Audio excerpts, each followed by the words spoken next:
Hello and welcome to my channel ancient Vedic astrology. दोस्तों, क्या आपके बर्थ चार्ट में आपके भाग्येश यानी भाग्यपति बलवान है, केंद्र स्थान में है?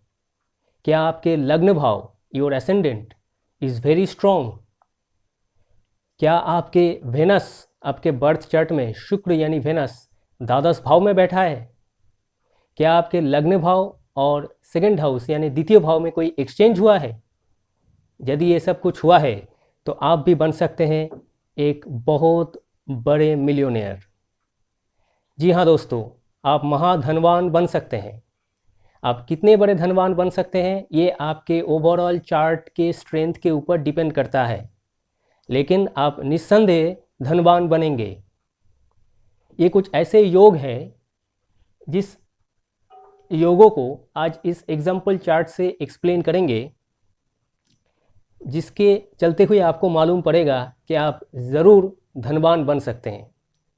मिलियनेयर, बिलियनेयर कुछ भी बन सकते हैं, लेकिन आपके चार्ट का ओवरऑल स्ट्रेंथ ज़रूर होना चाहिए।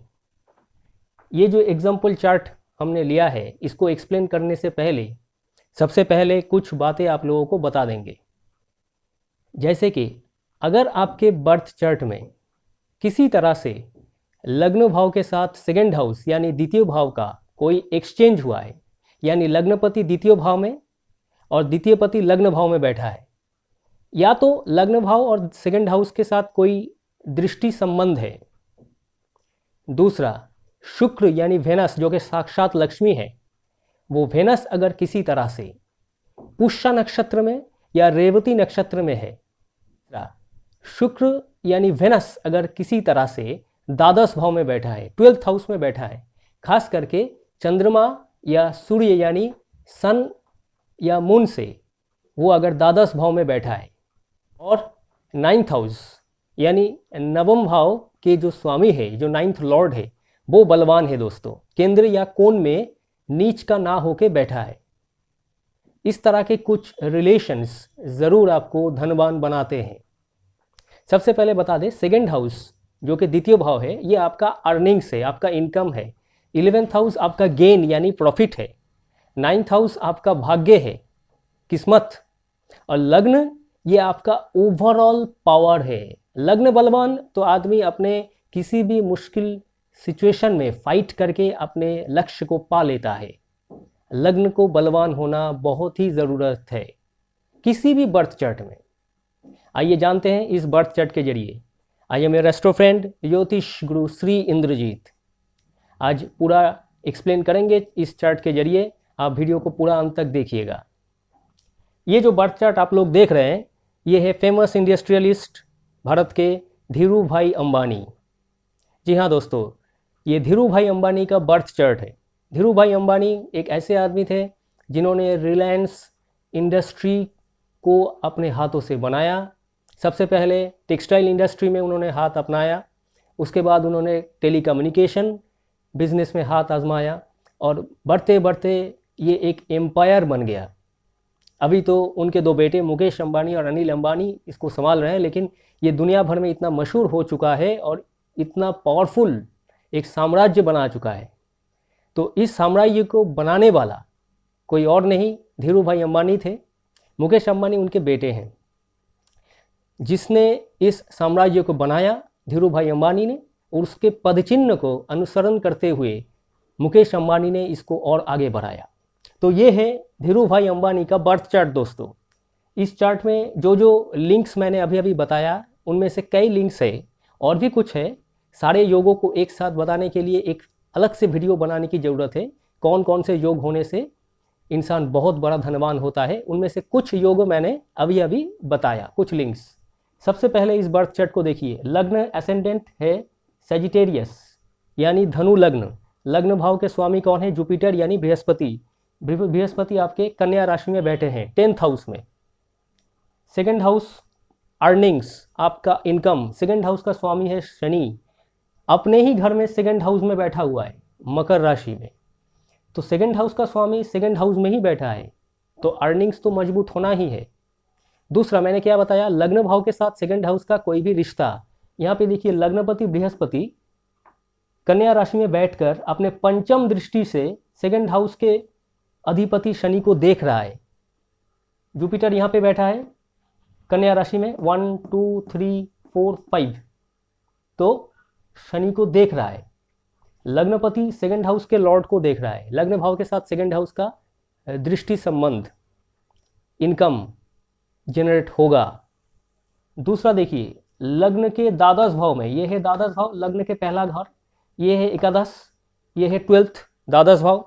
तो 12th हाउस में कौन बैठा है? वेनस, शुक्र और बुध। शुक्र और बुध वृश्चिक राशि में द्वादश भाव में बैठा हुआ है। लग्न के द्वादश भाव में शुक्र का बैठना लग्न को मजबूत करता है। शुक्र जब भी किसी भाव से द्वादश भाव में बैठता है, जिस भाव से वो द्वादश है उस भाव को मजबूत कर देता है। जैसे लग्न भाव से द्वादश है तो लग्न भाव को मजबूत करेगा। मैंने अभी क्या बताया, लग्न को पावरफुल होना है। लग्न यानी एसेंडेंट जितना मजबूत होगा, आदमी उतना ही फाइटिंग स्पिरिट का होता है। वो मुश्किल से डरता नहीं है, वो लड़ जाता है। और लग्न जितना पावरफुल होगा, आदमी उतना ऊंचाई तक पहुंचता है। सन और मून, रवि और चंद्रमा, ये दोनों जहाँ पे बैठता है वो भी लग्न जैसा ही काम करता है।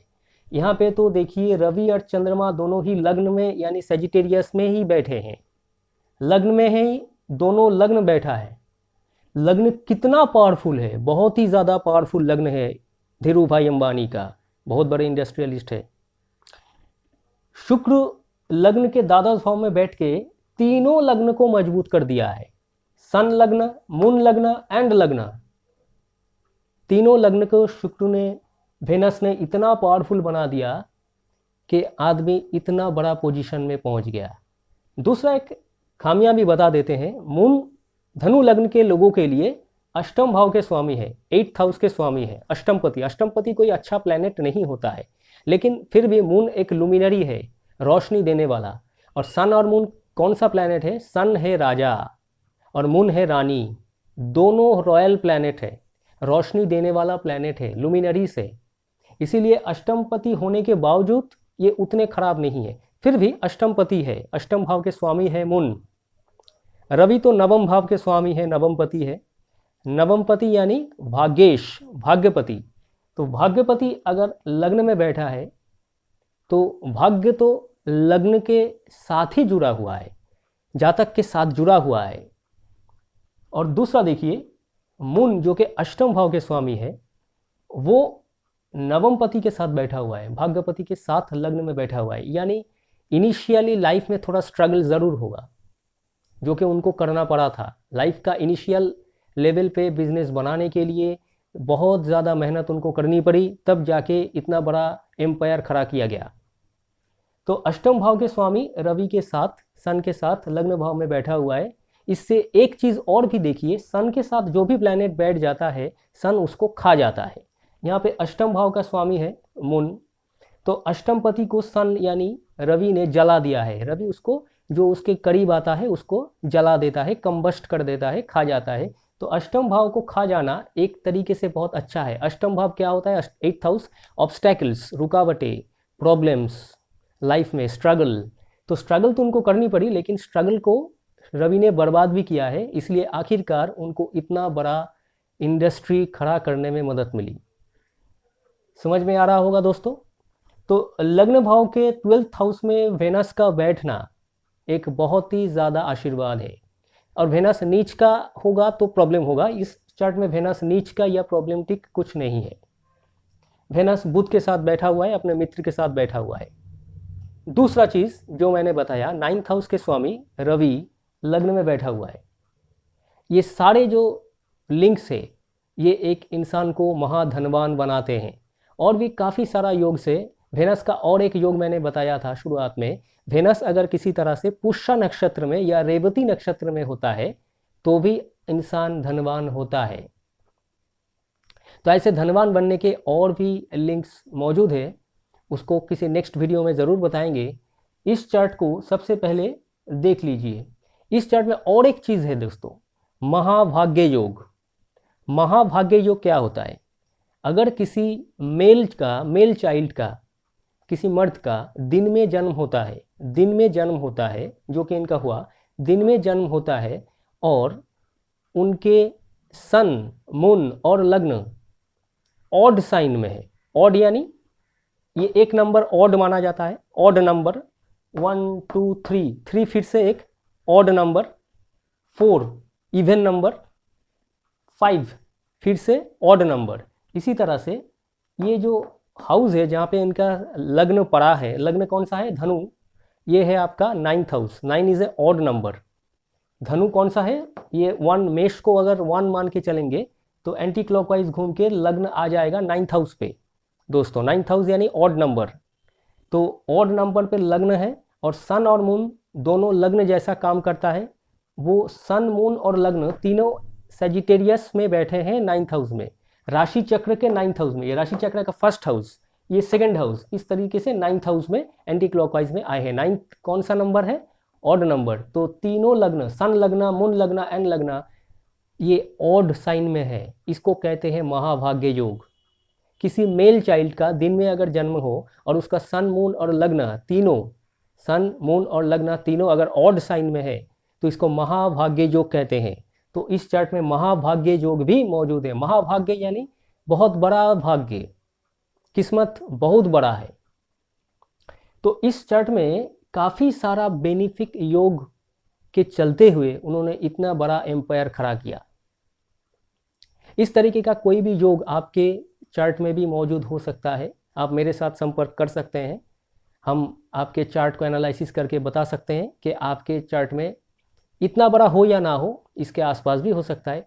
कुछ धन योग है या नहीं, अगर है तो किस समय असर देगा, क्योंकि धन योग होने से ही आप धनवान तुरंत नहीं बन जाएंगे। धनवान बनने के लिए समय की ज़रूरत है, जो कि आपके अच्छा या बुरा समय के चलते हुए आता है। तो दशा और अंतर्दशा के ऊपर निर्भर करता है कि आप किस समय धनवान बनेंगे। ये तो सिर्फ योगस है, योग आपको कब फल देगा ये आपके दशा अंतर्दशा पर निर्भर है। तो कैसा लगा दोस्तों वीडियो? अगर अच्छा लगा अपने दोस्त और फ्रेंड्स के साथ, अपने रिलेटिव्स के साथ ज़्यादा से ज़्यादा शेयर कीजिएगा। वीडियो पे एक लाइक ज़रूर दीजिएगा। चैनल पे अगर आप नए हो तो चैनल को सब्सक्राइब करके बेल आइकन को ज़रूर प्रेस कीजिएगा। इस तरीके का और भी वीडियो अगर आपको चाहिए तो आप कमेंट बॉक्स पे जाके कमेंट करके बता सकते हैं। तो फिर मिलेंगे दोस्तों इस तरीके के नए वीडियो के साथ। आज के लिए इतना ही, धन्यवाद।